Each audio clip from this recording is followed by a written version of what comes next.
నేను మురళీనగర్ నుండి ప్రతి సంవత్సరం అమ్మవారి పండక్కి అమ్మవారి పూజకి వస్తున్నాం. ఇలాగ ప్రతి సంవత్సరం ఆల్మోస్ట్ ప్రతి మొదటి లక్షవారమే వచ్చి పూజలు జరుపుకుంటున్నాం.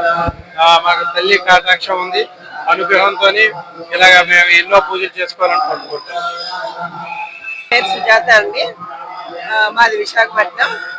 అమ్మవారు విశాఖపట్నానికి ఇలవేల్పు కనకమహాలక్ష్మీదేవి. శ్రావణ మాస పూజలు ప్రతి సంవత్సరం చాలా బాగా జరుగుతాయి. మేము ప్రతి సంవత్సరం శ్రావణ లక్ష్మి పూజ టికెట్ ముందుగా తీసుకుని నెలలో ఎప్పుడైనా వచ్చి చేసుకోవచ్చు. మన పూజ మార్నింగ్ 8 to 9 చాలా బాగా చేస్తారు.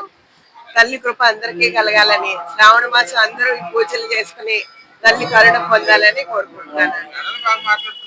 ఆల్మోస్ట్ 10 to 12 years నుండి ప్రతి సంవత్సరం వస్తున్నామండి పూజలకి.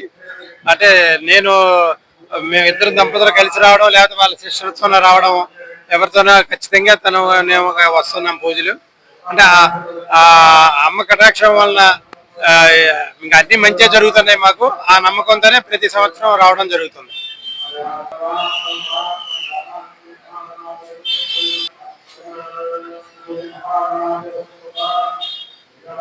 అండి, ముఖ్యంగా కనకమహాలక్ష్మి తల్లి గురించి చెప్పాలంటే, కనక మహాలక్ష్మిలో ఆమె పేరులోనే కనకం ఉన్నట్టుగా ఇక్కడ అందరూ వైజాగ్ వాస్తవ్యులు, చుట్టుపక్కల వాళ్ళు అందరూ కూడా ఆమెని బంగారు తల్లిగా కొలుస్తారండి. ఇక్కడ ఏ బంగారం కొనుక్కున్నా, ఎవరు కొనుక్కున్నా తల్లికి చూపించి ఇంటికి తీసుకెళ్లి ధరించడం ఆనవాయితీ అండి.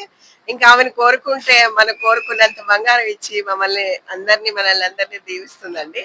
అది మన చిన్నతనం నుంచి చూస్తున్నది, ఆరాధిస్తున్నది నమ్మకం అండి.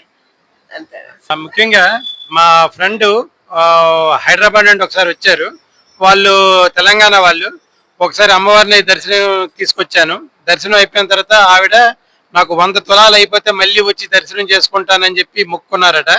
ఆవిడ 100 తులాలు అయిపోయిన తర్వాత మళ్ళీ వైజాగ్ వచ్చి అమ్మవారిని దర్శించుకొని వెళ్ళారు.